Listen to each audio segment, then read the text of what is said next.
What is up, everybody? Bootman here, and we're back with another Marvel Snap video. And we have a brand new month, brand new Spotlight caches. So I wanted to go through, because I haven't done this in a while, and discuss the upcoming week of Spotlight caches and give you my opinion on which ones you should be saving up, which weeks you should be passing, all that kind of stuff, because Spotlight caches are very hard to come by. So it is important to do your research, get some feedback from a bunch of people, not just me, all right? So let's jump into this. But before we get started, if you're new here, hi, my name is Chris. I also go by Bootman. I do a ton of videos on different deck card strategies to help you become a better Marvel Snap player. So if you're into that, make sure you subscribe, ring that notification bell, and make sure you follow me on Twitter, because I give away season passes every single month. This month, I'm giving away 10 season passes, all right? So at the time of recording this is the day of the new season. If you go follow me on Twitter, it's linked down in the description below. You can still enter the giveaway, because I'm giving away 10, that's right, you heard that right,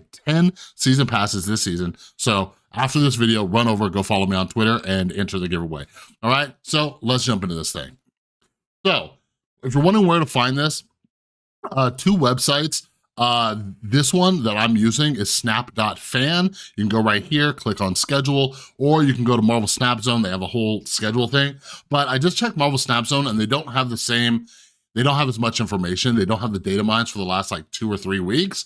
So I just use snap.fan for this video, but usually Marvel Snap Zone is also on top of it. So if you're wondering where you can get this information, go for it. Like either tonight or this week when the patch gets released, they'll have a bunch of data mines on different variants coming out, possible like new cards for coming months and stuff like that. Like next month is supposed to be, we have a few cards that have been data mined, but some of them don't have like card text yet, like I think like Man-Thing and maybe like Werewolf by Night, stuff like that. So make sure you follow these websites, check them out, all right? So let's jump into the first week.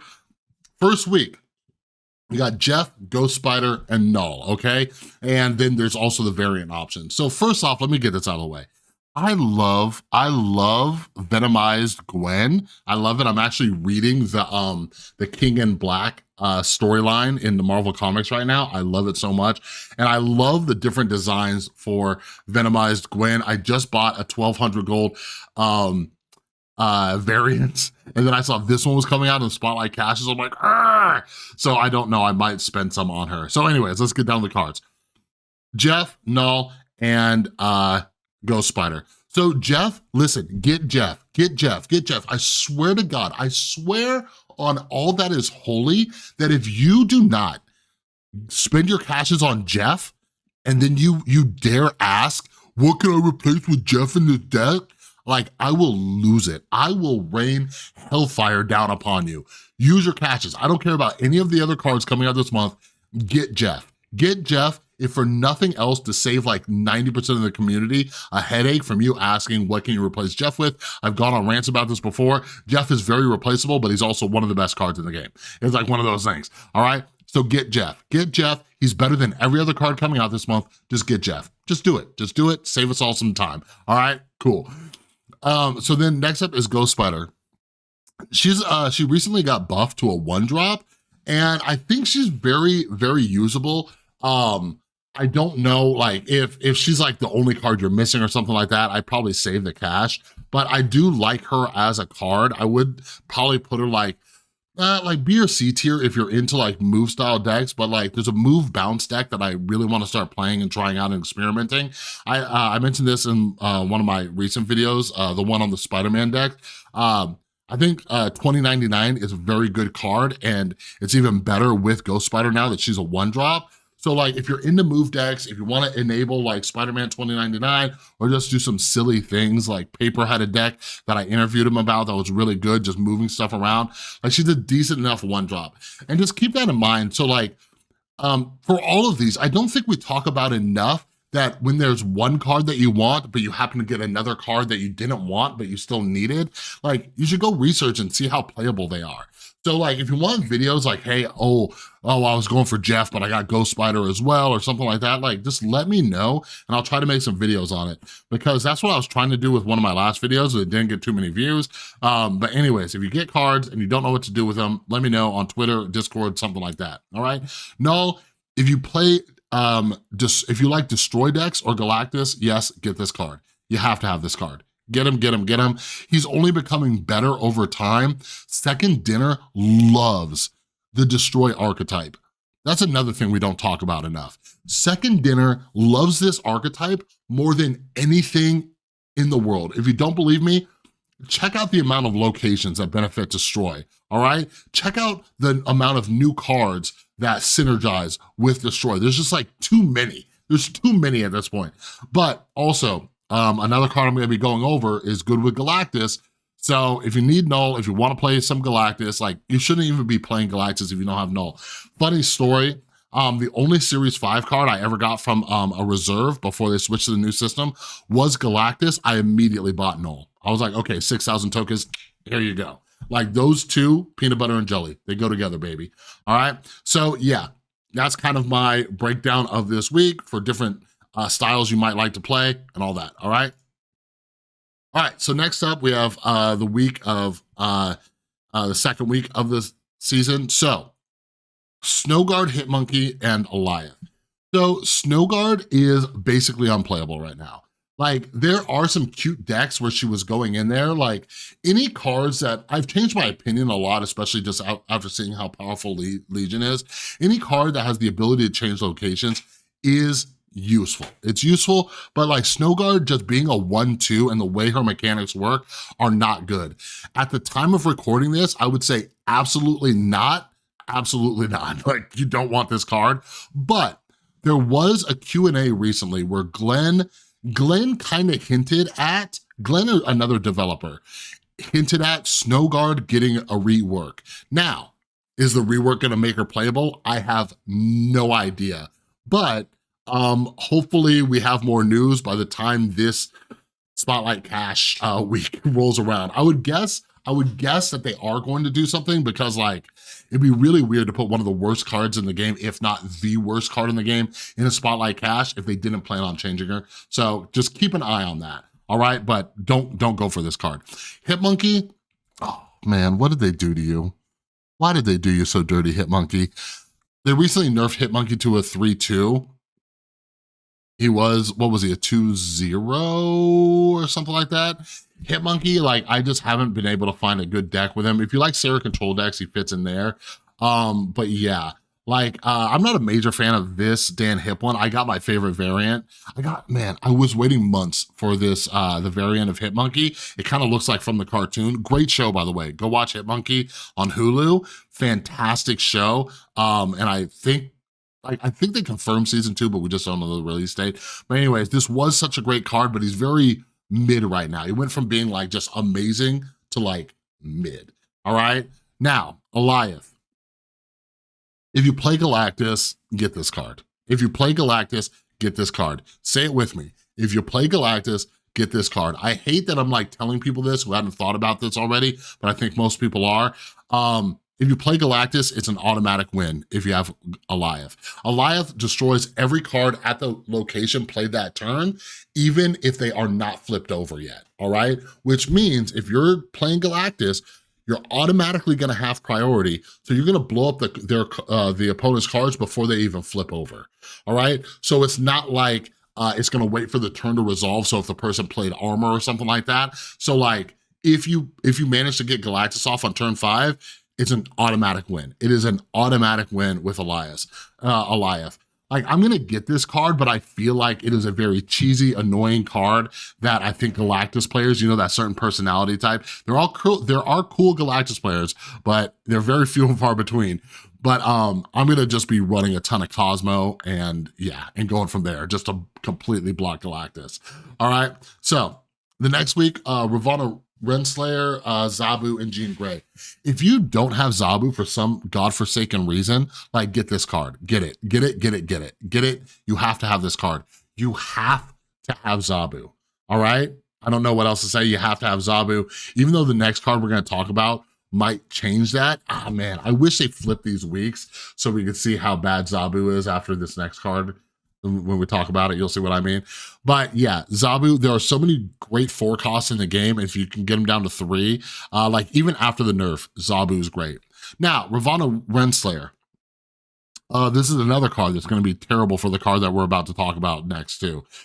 What she does, her ability is, Any card with, what is it, 1 or less power, their cost is reduced by 1, all right? So like, this is Mystique, Iron Man, the Goblins, right? So she'll make them cheaper, which is kind of cool. I'm not excited about this card. I'm probably going to get her, but I'm not excited about it. It seems like I've seen just a lot of hype around her, and I have no clue why. I have no clue why. It seems very, very mid, and I'm a guy who loves tech cards, and I just don't see this being that effective. That's just my opinion. I could be totally wrong. And by the way, if you think I'm wrong about any of these, let me know down in the comments. All right, Jean Grey. Jean Grey is similar, right? Like, I think Jean Grey has a lot of potential, but I don't think the meta has reached a place where she is good, like really, really good. There is a deck going around, so those of you who don't know, Jean Grey's ability is, when you play her, every single turn, the first card has to be played there in her lane, all right? So you can just keep making people play in that lane. But the issue is a lot of people are playing decks with low-cost cards, all right? Think of the Silky Smooth deck, right? It has Kitty, it has Jeff, it has Silk, right? These are very low-cost cards. Basically, if you have Kitty, it's almost like Nebula, right? Like Nebula is like a dead card if the other person draws Kitty on turn 1, because all you do is just keep playing it there. Same thing with Jean, all right? So like Jean's very mid. There is a deck that people combine like Jean with like the Silky Smooth deck, and I've seen some success. I played a lot of it over the weekend. I didn't have that much success. Like overall, like this week, the card that you should be shooting for is Zabu. Personally, unless I saw people do some crazy stuff with Ravonna, after I got Zabu, I would just stop opening caches. That's me, unless somebody proves me really, really wrong with Ravonna. Jean, I would wait for like hopefully a series drop, or see if somebody figures out how to use her, but I would not go for that card. All right, last one. This last week, I've only seen this data mine of it, so I'm not sure, and as you can see, it's missing 1 card. But Kang is an I don't want to say unplayable, but he's a largely unplayable big bad. But my son did reach Infinite with Kang in his deck. It was a Galactus deck, but I think he would have hit Infinite with or without Kang. Alex Cochia runs Kang in his like She-Not deck.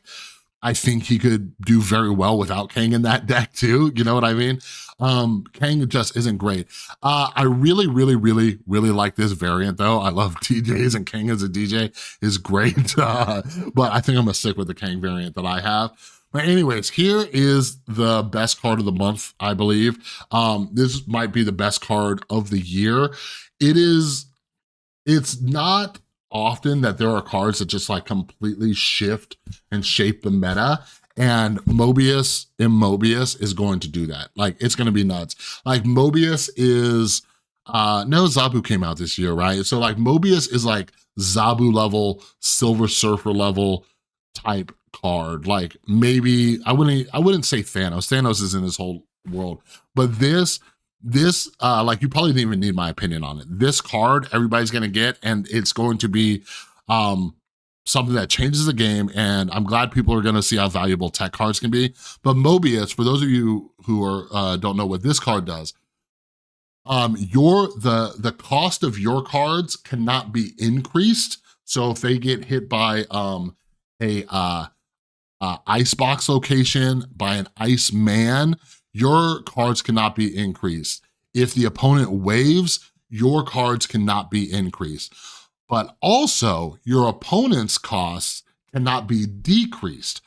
So that's what I was saying. He's a perfect counter for Zabu. He's a perfect counter for Ravonna Renslayer.